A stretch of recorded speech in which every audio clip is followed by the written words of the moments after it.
Good morning, ladies and gentlemen. Welcome. My name is Eric Carey. I'm Executive Director of the Bahamas National Trust. Not the first choice for MC. I'm a stand-in because clearly nobody would give me a mic with no clear guidelines. But here we are. We'd like to welcome you to this important landmark conference. I think it's going to be a wonderful day. And we will start out this morning properly by inviting Mr. Delrico Bonamy from Cobus, who will bring the opening prayer.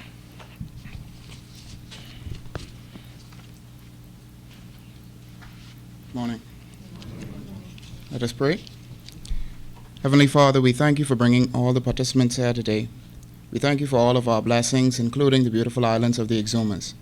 We ask that you allow us to have a more than productive day and that our work be in your favor. In Christ's name we pray. Amen. Next to lead us, thank you very much. Next to lead us in our national anthem, we will have Ms. Myra Ferguson, who's also a student here, College of the Bahamas. Morning.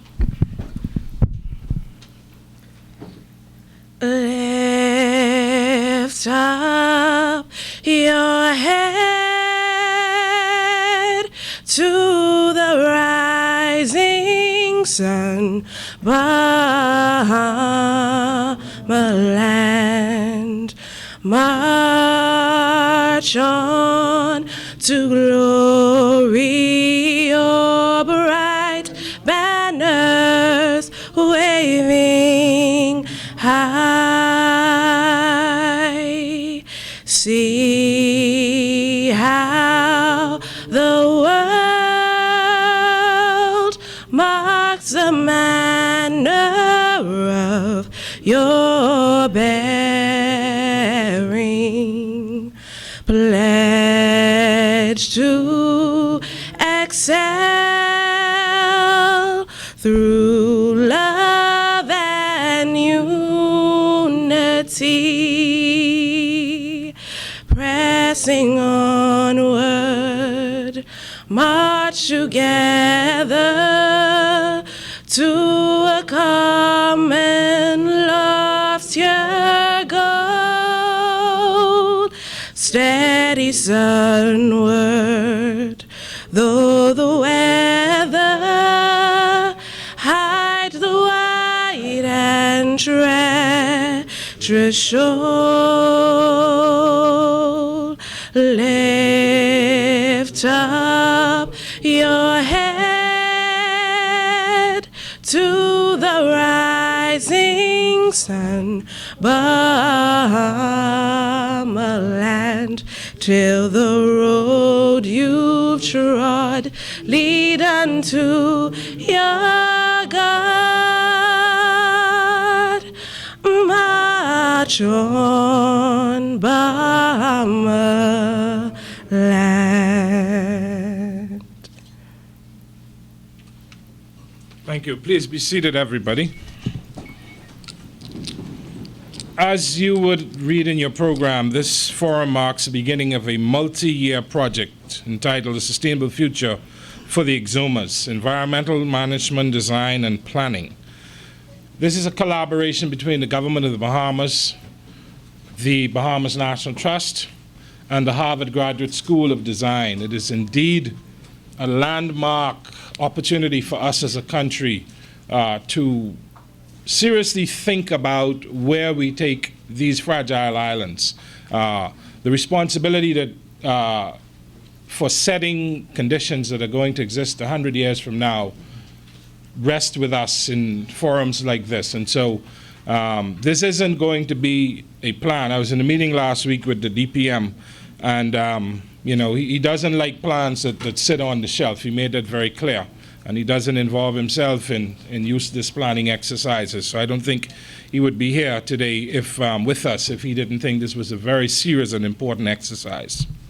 I'd like to establish some protocol by acknowledging the Honorable Brave Davis, our Deputy Prime Minister, Member of Parliament for Cat Island. We're not going to argue about Eleuthera versus Cat Island today, sir. You also have Dr. Earl DeVoe, former Minister of Environment. And Mrs. DeVoe, welcome.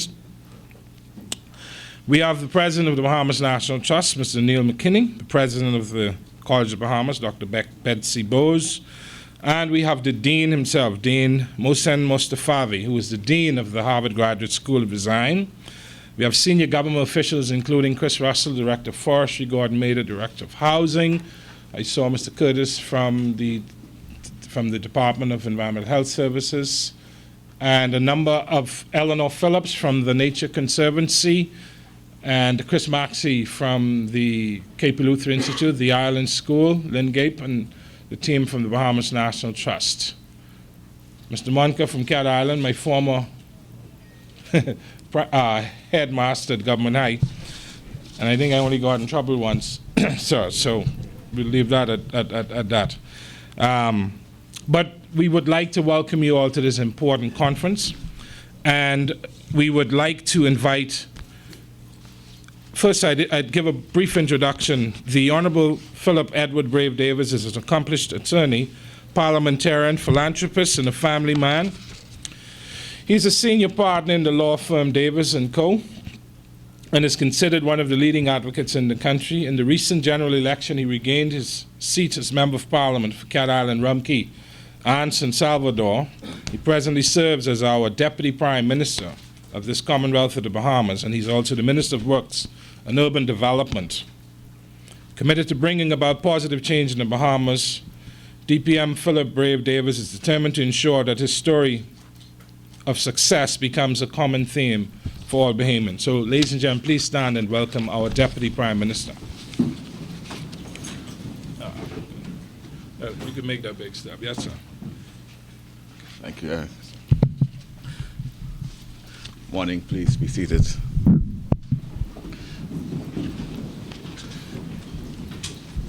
To my former colleague, the Honorable Dr. Laveau, and his lovely wife, Countess Beatrice, Neil, my good friend Erith, I'm glad to see you here. I'd asked them to ensure that you at least have a little part to play in my quest to ensure that the Bahamas' future is sustained. To all of you here present, Dr. Mustafa, and all of you who here on this, I think, second convening of a forum on a sustainable future for Exuma. I am very pleased to share a few thoughts with you this morning at this forum, which is co-sponsored by the Bahamas National Trust, the Graduate School of Design of Harvard University, and the Government of the Bahamas. I note present here today as well the Director of Public Works, Don Canton, who of course has a responsibility to ensure that our development is sustainable. I wish to join with the planners in expressing appreciation to Dr. Bowes, President of the College of the Bahamas, and her team for accommodating this forum. As we all know, there is so much that goes into organizing a successful event, and especially one which involves so many sponsors and participants. Each has to be satisfied that the event represents the best that is possible. I have every confidence that we shall all come away from this forum being grateful to the organizers, to the presenters, and panel members for their contribution to what we all know is of paramount importance. That is to say, the protection and development of all essential elements of what makes us a geographic location deserving of protection, of a people worthy of the effort to protect and enhance our homeland, and of the effort to ensure that what we bequeath to our descendants clearly confirms that we care for ourselves and for them. As some of you might know, my father was a Cat Island man, but you may not know that my mother is an Exuma woman. My cousins and friends from Exuma have cautioned me to ensure that a casual error, made, I'm sure, with the very best of intentions, is corrected. And I noticed the sign when I came in, without doing any damage to the wonderful efforts of the team responsible for the work done so far, as to the future efforts by this team in crafting a sustainable future to Exuma. And Red Smith will recognize this. Good to see you, Red. You might have heard the last phrase, a sustainable future for Exuma. It is this which my cousins and friends wanted me to assist in correcting.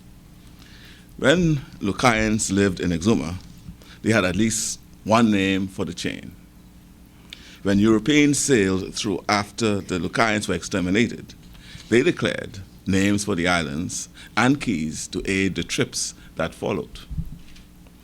Finally, after having had several names, the authorities in the then British colony of the Bahama Islands settled on Exuma in 1793, when Georgetown was established as the capital. The colonial governor at the time named the capital Georgetown in honor of his sovereign King George III. During the 1950s, after being discovered by American yachtsmen as a most wonderful location for cruising, vacations, and because of its 365 keys, they started referring to them in yachting guides as the Exumas, which the predecessor for the Ministry of Tourism picked up. But this beautiful group of islands and keys remain Exuma, which includes the Exuma Keys, Great Exuma, and Little Exuma. Many are greatly pleased when their island home is properly identified as Exuma. Not to stir up another debate. Not to stir up another debate as I look at my good friend and constituent Eris.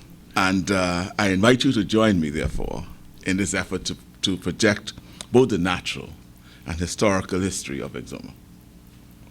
Just last week, I met with the chairman and senior staff of the Antiquities, Monuments, and Museum Corporation, and later the executive management team of the National Trust.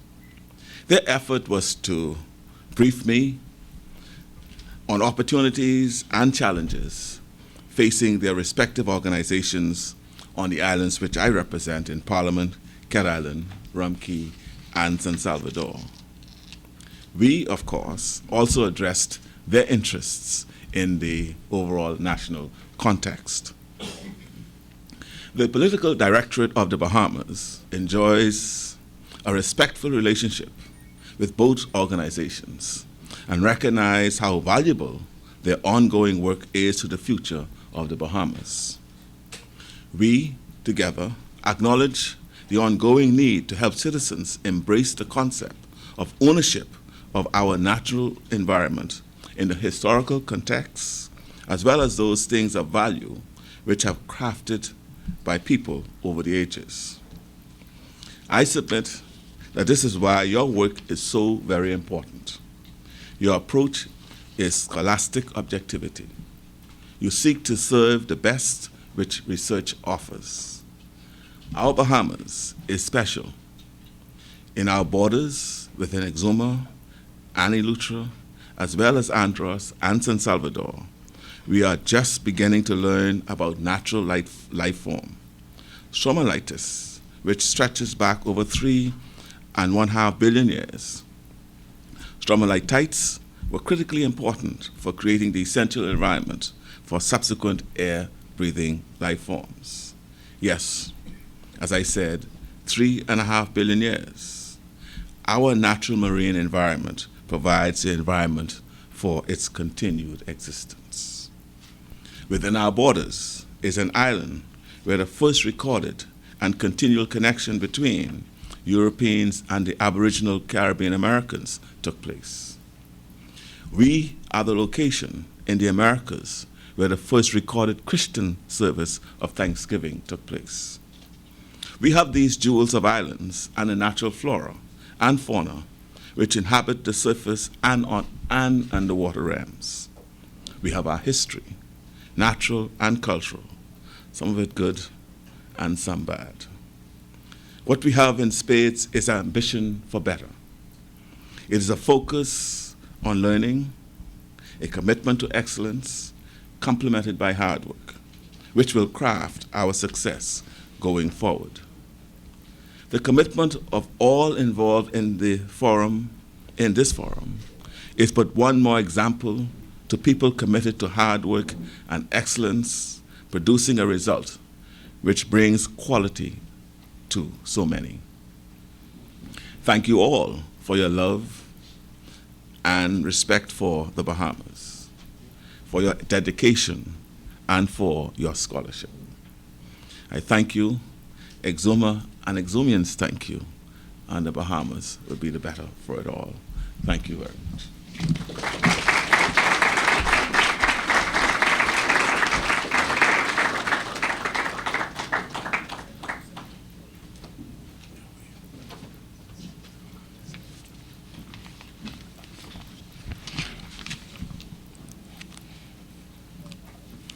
Well, the DPM has spoken, and as we plan for a sustainable future for Exuma,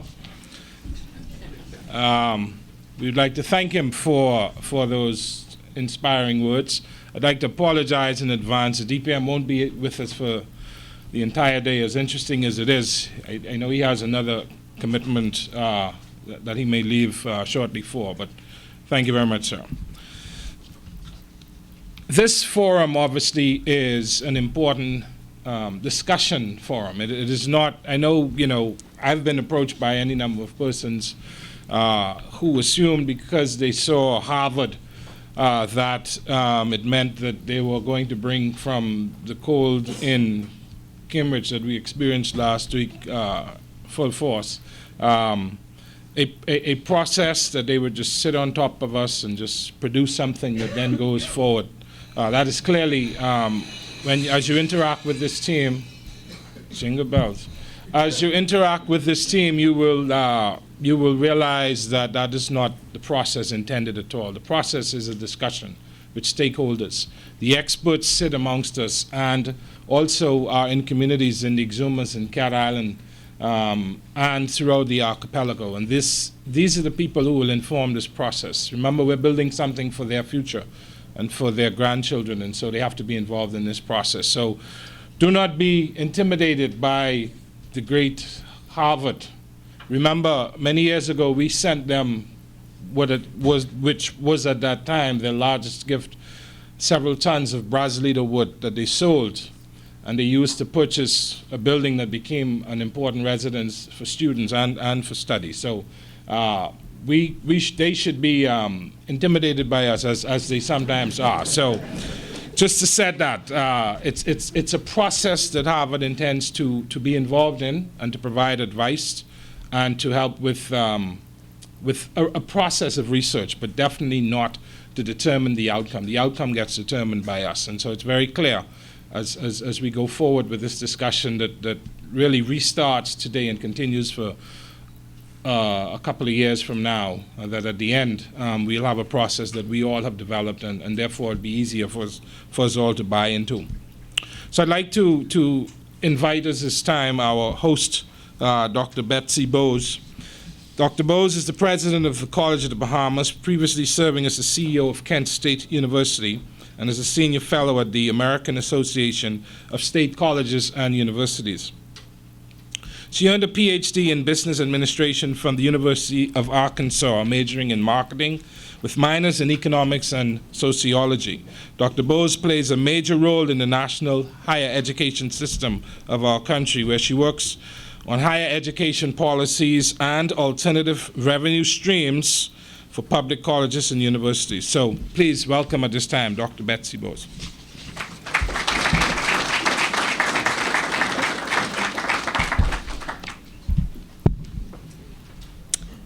Honorable Deputy Prime Minister, other dignitaries and distinguished guests, College of the Bahamas community, friends of the college, all welcome.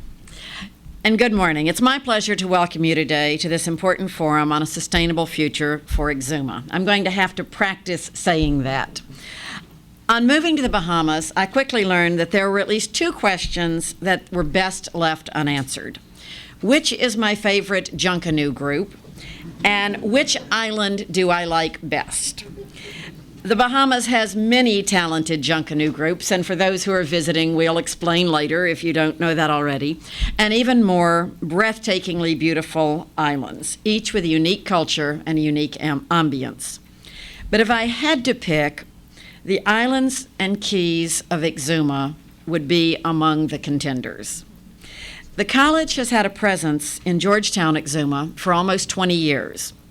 In 1994, 20 women petitioned the college for a program to earn an associate's degree in office management. Jennifer Cattell was appointed as the coordinator of the COB Exuma Center. Local high school teachers were recruited to teach evening classes. Faculty from COB went on weekends to teach. And complimentary accommodations were provided by the Peace and Plenty Hotel for the faculty members. In 1998, after 4 years of studying part-time, the 20 women completed their degrees. Today, with the assistance of the Exuma Foundation, COB Exuma offers courses in college prep, math, English, computer literacy, and other academic and vocational courses. In October, our college council held its monthly meeting in Georgetown for the first time, meeting with alumni and island administrators and highlighting the importance of Exuma to the Bahamas and the College of the Bahamas. The College of the Bahamas is committed to driving national development and to economic and environmental sustainability. The college is one of only 5 international signatories to the College and University President's Climate Commitment to reduce our footprint and to integrate sustainability and climate neutrality into our curriculum and our co-curriculum. We also added an addendum to that signature, and that was about the importance of climate change to small and developing island nations. Through our Small Island Sustainability Program, we are seeking to develop a generation of leaders that understand the importance of appropriate policies and structures to support environmental sustainability. To paraphrase from Tom Friedman's Hot, Flat, and Crowded, this is not just about developing new sources of electrical power. This is about developing new sources of national power. The art of sustainable living is the ability to support communities today without jeopardizing the environment for tomorrow. As I welcome you to this Sustainable Exuma Public Forum, I reflect on the 3 pillars that sustainable development and this forum are built on. First, the socio-cultural issues. You must understand the society and the culture to move forward. But this also includes the governance, the participatory systems for expression of opinion. The socio-cultural issues must include the development of policies and laws, the selection of governments, the forging of consensus, and the resolution of differences. Second, the respect for and protection of our natural resources. We live in a fragile archipelagical nation. Our economy and our livelihoods depend on these natural resources.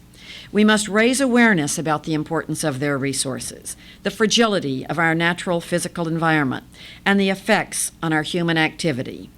We must have a commitment to factoring environmental concerns into our policy decisions. It is here that the mission of the College of the Bahamas and the National Trust and the important work that they're doing clearly intersect. The third part is the economy. Part of the college's mission is a commitment to being an engine for national development, and with that commitment comes a sensitivity to the limits and the needs for purposefulness in our economic growth. We must develop meaningful and well-paying jobs for Bahamians, jobs that are both economically and environmentally sustainable. We must be attentive to economic development's impact on society and the environment, with a commitment to reducing personal and societal levels of consumption out of concern for both the environment and for social justice.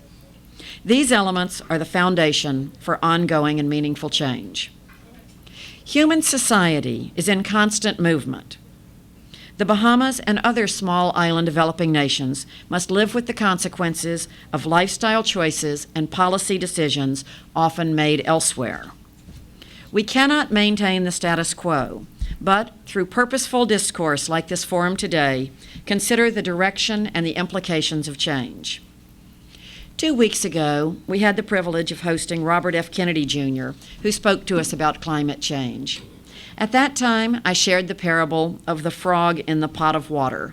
The story is that the frog jumps into a pot of boiling water and immediately recognizes the danger and jumps out.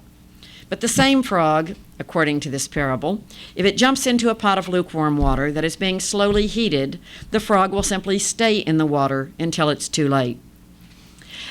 I had the privilege of attending a visit at the Island School recently, and at the Cape Eleuthera Institute, I saw a similar study being conducted, only with fish. In this case, the question was, will the fish stay in the tank and be heated until it can no longer survive, or will it transverse a small area into a tank with predators? Some choice to make. Could our fate be similar to the frogs or the fishes? It may be, unless we recognize the impending danger. The solution is environmental education and research. We must position the Bahamas to better manage our environment through design and planning.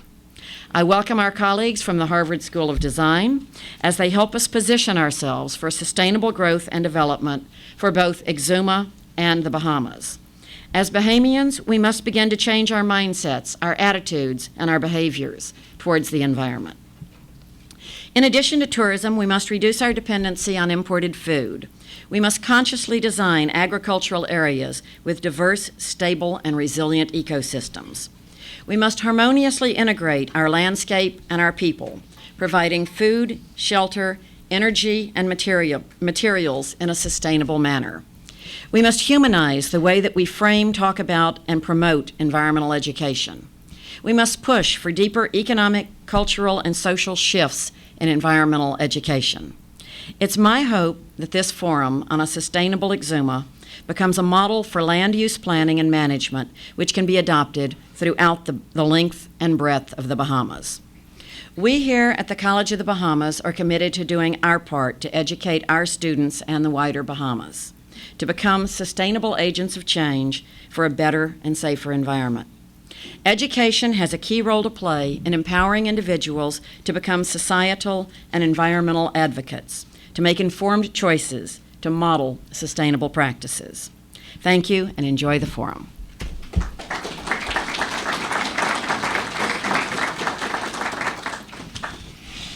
Thank you very much, and again, thank you for having us at this wonderful facility that I know was built to hold fora like this and encourage dialogue.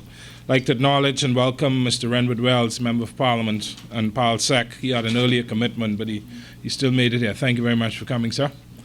And also our distinguished Sandy Mctaggart, one of our distinguished landowners in Exuma Keys Land and Sea Park. And certainly, I think we've had 1,000 conversations about sustainable planning for the Exumas.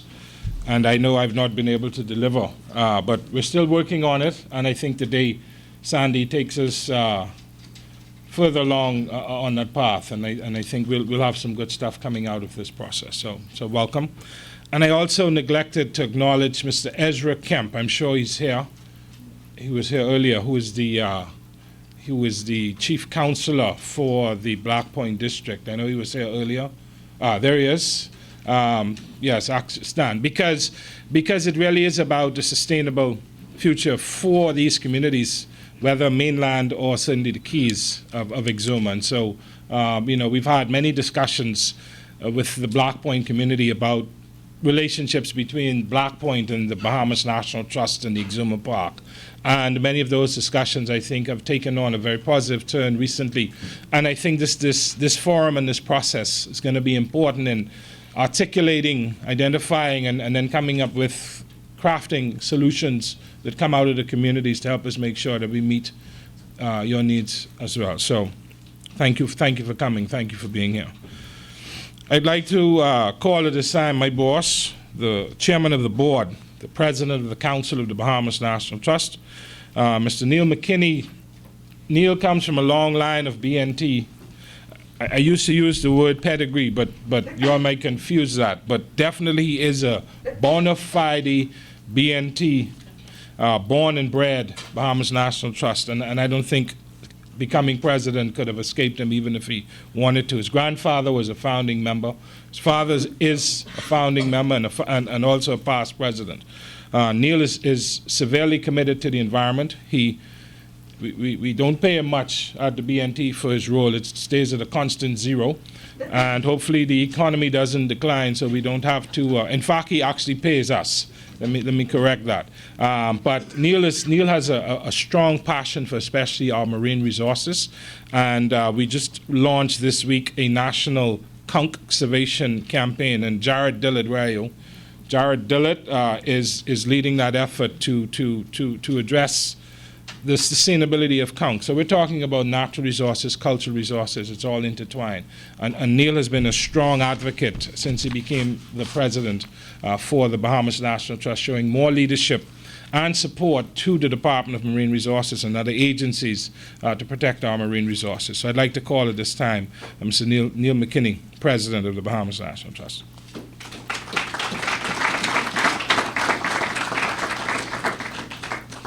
Thank you, Eric. That was a very kind introduction. He did used to talk about my pedigree, and I told him that's what they did at the Kennel Club, so he's actually changed the introduction, so thank you for that. Good morning. Welcome to all of you. Thank you for being here. Protocol's being established, so I'm going to dispense with that and just say that it's a great privilege and a wonderful opportunity today to be a part of this symposium. And for the Bahamas National Trust to be working with the Harvard Graduate School of Design and the government of the Bahamas and the College of the Bahamas is I think, I don't know if it's unique, but it's certainly a very special symposium for us, and we hope to make every opportunity of this and to bring great to see benefits flow forth out of this, because it is we believe it's an extremely important part of our national development planning. Far too often things just happen here and people say, why did that happen? And the answer is there wasn't any planning, and we've reached a stage in our development where we really can't just let things occur. We do need to plan for the future, and so this is so important. It's an old maxim about those people who fail to plan to fail. We've all heard that. And unfortunately, that is happening in our family islands far too often. On many or most of the islands, the population is declining, not because there's anything wrong with the islands, but it's because there are no jobs. There is no economic activity, and people leave those islands and they come to New Providence to look for work. Any of us would do the same thing. And of course, so what happens is the islands or the settlements shrink, and as they shrink, we become more and more crowded here in New Providence, and the settlements in some ways become less and less sustainable, simply because there are those who remain are the very young, and typically the grandparents taking care of the children. And if we're going to have a sustainable future on the islands, that's a trend that we need to reverse. And perhaps something can come out of this that will help us with it. This workshop is an opportunity to address some of those issues and to start to describe some of the necessities to sustain small settlements. I don't know all of the numbers, but I saw in reading some of the material here that Black Point has approximately 230 people. I know that Crooked Island has about 240 people. Theoretically, you could take a lot of these small settlements and fold them into New Providence, and we wouldn't really see the difference of another 1,000 or 2,000 people. But the people of the settlements might not be quite so happy with that. And so we need to address that and see what we can do to sustain them. And some of those things that are obviously of key importance are potable water, education, medical facilities, and economic activity, to name a few. And of course, there's a great challenge in how do you can't put a massive hospital in every little settlement. It's clearly not feasible. And all of these problems, they present how do you manage these small areas in a rational sense and still provide the basic necessities for the people who live there. And then at the same time, we need to understand the effect that a growing settlement, as opposed to a declining settlement, would have on the environment, and to decide what we wish to preserve. As an example, far too often, not just in the islands, here in New Providence too, mangroves are filled in without permission, and that happens on an almost daily basis. You drive by somewhere and you see someone's taken a D8 and they've pushed into an area, and that mangrove is a little less than it used to be. And sooner or later, you've lost a juvenile marine nursery. You've lost what was perhaps a potential ecotour in terms of providing jobs for people in the islands. And of course, you've lost a very valuable hurricane buffer as well. And so one very simple act can actually have multiple effects, none of which we particularly like. To give you an example of just how fragile some of our terrestrial life is, I was down in Exuma, I think it was in Exuma, a couple of weeks back, and I was with a botanist. And we were walking by it was a palm that we would use for thatch to weave. And I said to the guy, how old is this? And it was about 2 feet taller than me. And he said, well, it's really hard to tell because the soil, this is mainly sand, and we don't know if there's earth underneath for nutrients or whatever, but the soil here is very fragile.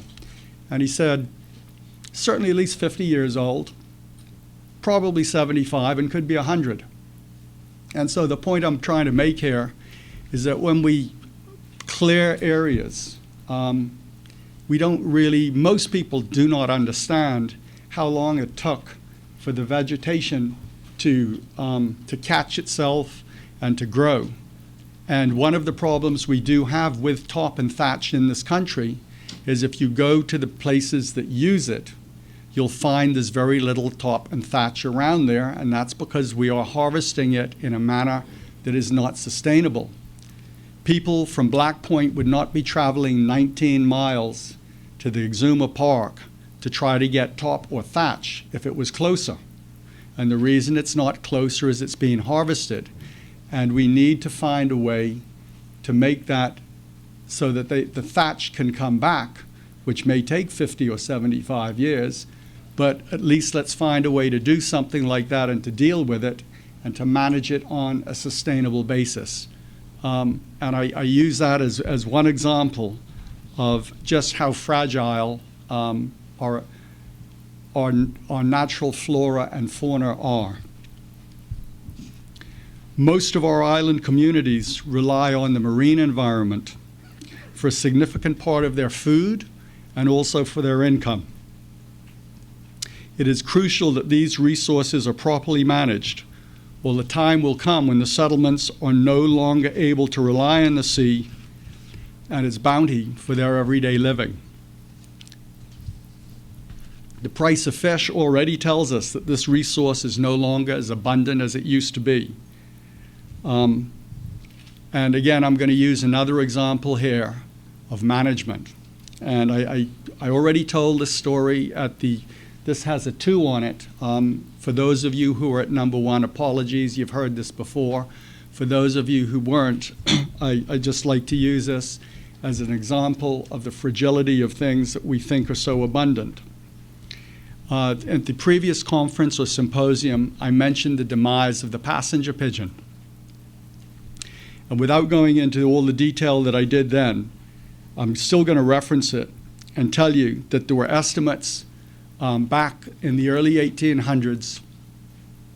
There were probably 5 billion passenger pigeons. Obviously a limitless, endless resource. And people market hunted them, they shot them, they filled barrels with them and sent them east for food.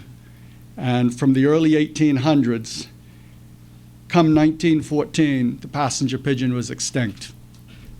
And that tells us that sustainability is not just about the lack or the abundance, but it's about the management of a resource.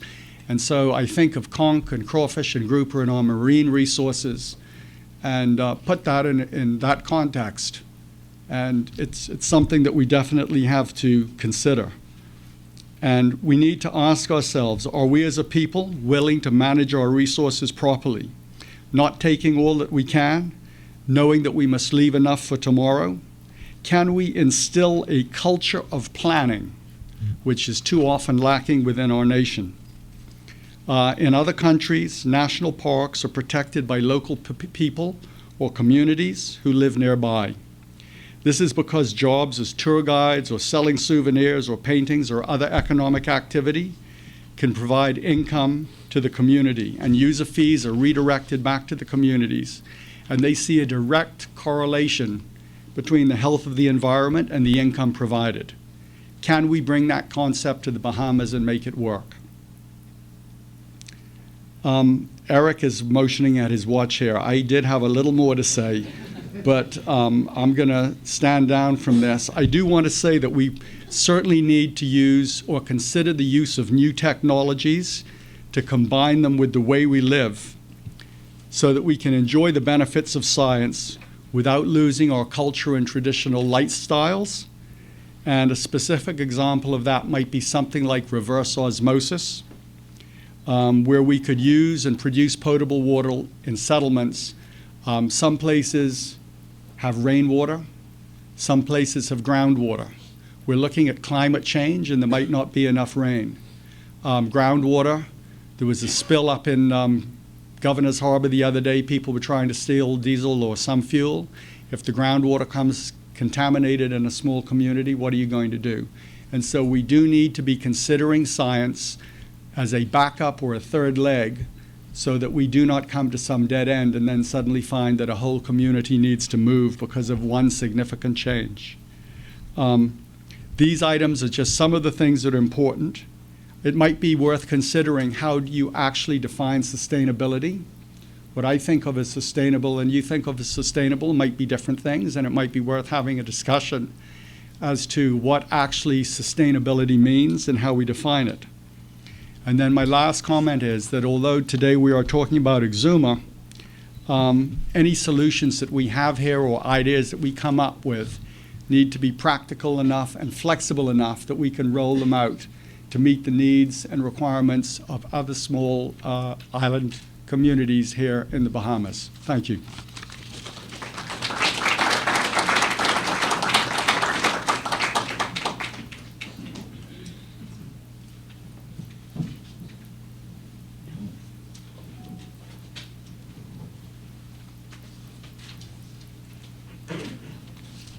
Thank you, Mr. President.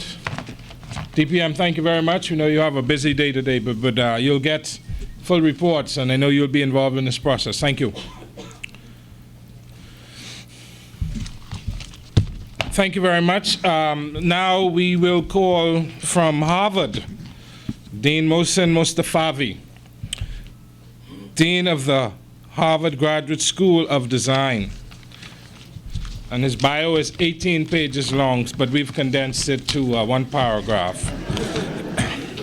An architect and educator, Mohsen Mostafavi is Dean of the Harvard Graduate School of Design and the Alexander and Victoria Wiley Professor of Design.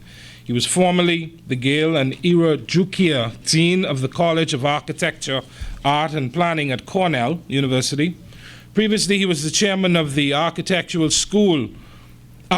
Association of the School of Architecture in London. Dean Mostafavi is an author and editor of many books, including Structure as Space, 06, Ecological Urbanism, 2010, Implicate and Explicate, 2011, and In the Life of Cities and Instigations, 2012. The Dean is, as we learned last week, as he comes, has completely transformed the Harvard Graduate School of Design. He's done wonders there, and we're really privileged, honored to have you with us, sir. Thank you. Thank you, Eric.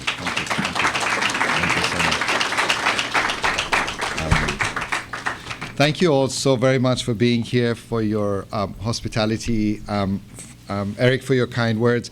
We're running a little bit late, And I am very conscious of the fact that that Rochelle is very concerned that all the food that's outside is reached in the next few minutes before we start actually our session at 10 o'clock this morning, because I know that that there are wonderful things that are ahead of us. Obviously, like everybody else, I'd like to thank the DPM for his support. Also, getting to this stage, we've had a lot of conversations with a number of other people from the government, including the Minister of the Environment, Ken Dorset. I want to thank President Bose for your support and allowing us to be here. P.S. Hicks, P.S. Johnson, who couldn't be here, Neil McKinney, Eric, who has been really an incredible champion of this project. And really, I very much want to thank the former Minister of the Environment, El DeVoe, who really championed the beginning of this project, for being here. And of course, Mrs. DeVoe, the former Prime Minister, Ingram. The list is very long. Of course, our speakers and moderators, and the people at the GST, Gary Doherty, and all the team of the people who have been working on this particular project. I would really want to thank everybody, but then I'll spend my whole time just thanking people. Just to give you a little bit of a context, as Neil referred to, as it's clear from this material, this is a project that has been going on for a little while. This stage of it is really very recent, and really, again, it's been made possible with the incredible support of Countess Beatrice von der Schulenburg.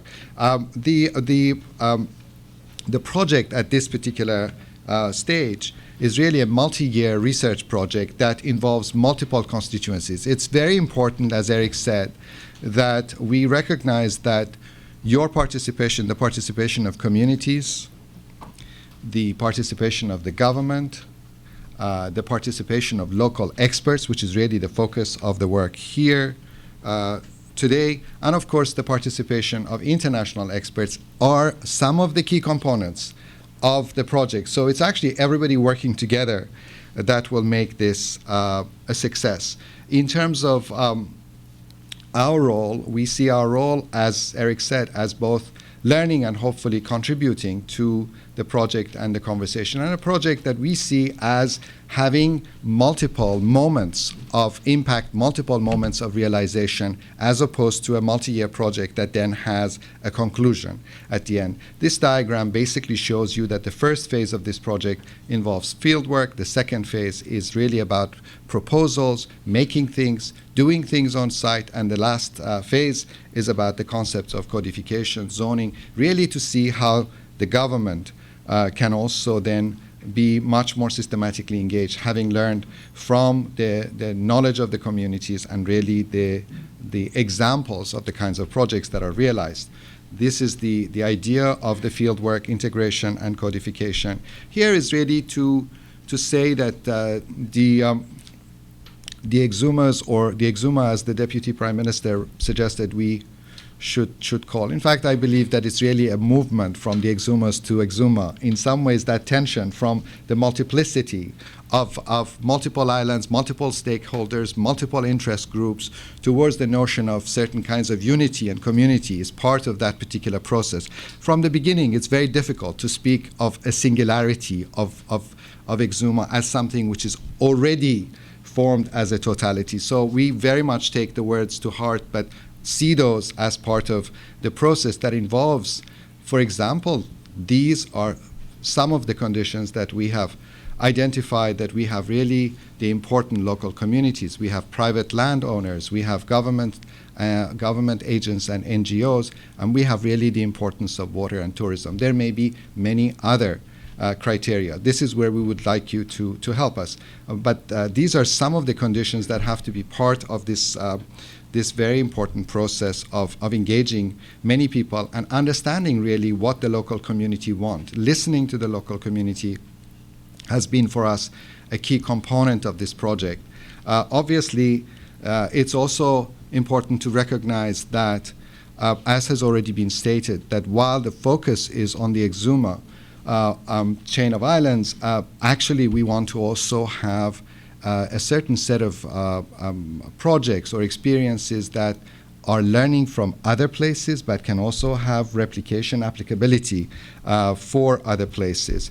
This is already started with the concept of conferences and discussions and has resulted in a report that is obviously in front of many of you, and we would very much like you to give us feedback on that.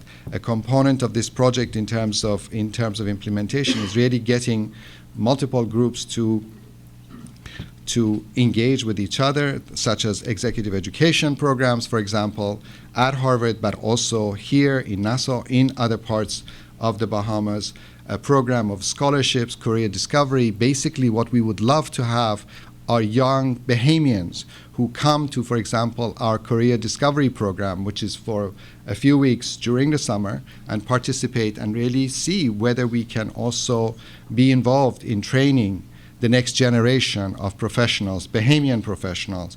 And for example, these career discovery programs are fully funded scholarship programs for Bahamians that is available for the coming year. So please bring suitable candidates to our attention, the educational outreach, the courses, the studios, and really this is trying to explain how the connections and connectivities, whether physical or virtual in some way, become very important in terms of the next phase of development of the project.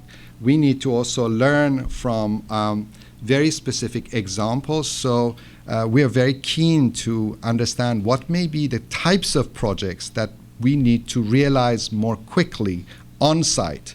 For example, on some of the family islands, whether these are schools, clinics, residential developments, the whole idea of what constitutes new kinds of public spaces for the citizens of those islands that really helps also towards economic development becomes critical. So this is a project that has been built by one of our recent Loeb Fellows at the Graduate School of Design. That's really an example of a school that has been built for a community. Another school that's been built in Burkina Faso a few years ago. Just showing you these to basically demonstrate that actually at a very community level we can realize some projects. And I think these projects are going to be very important. They're going to be very aspirational. They're going to be very critical to realize them sooner rather than later so that the local community actually also see that. This just gives you a certain sense of the timetable. Obviously, I won't go through that. We can discuss that more later on during the day to tell you who the team are that are involved with this particular project. And to just say that in terms of the organization of the day, this should be very clear. But many people have talked today about the concept of sustainable development. Because we're called the Graduate School of Design, we don't see sustainable development as something that's really dealing solely with the physical built environment. Today, you see that to talk about sustainability, we really need to understand economic development, the question of marine life, the understanding of educational needs, the question of governance and the relationship between local government and really state government. And finally, this really significant concept of the social-cultural, that really the project of dealing with sustainable development on one level is a cultural issue. We can't just deal with progress if we just see progress as something which is really with the importation of new ideas and not really the reflection and transformation of what we have inherited and really valuing and cherishing those. So that's really the idea that today we will learn primarily the focus being on local experts, but really creating this sense of teamwork, of collaboration with our moderators from Harvard, who will be engaging the speakers, but also engaging the rest of us during the rest of the day. I hope that you find this forum productive. Please, please, please view it as something which is very informal. It is supposed to be a think tank, a kind of brainstorming session. with all of us. And really, thank you all very much again for being here. Thank you.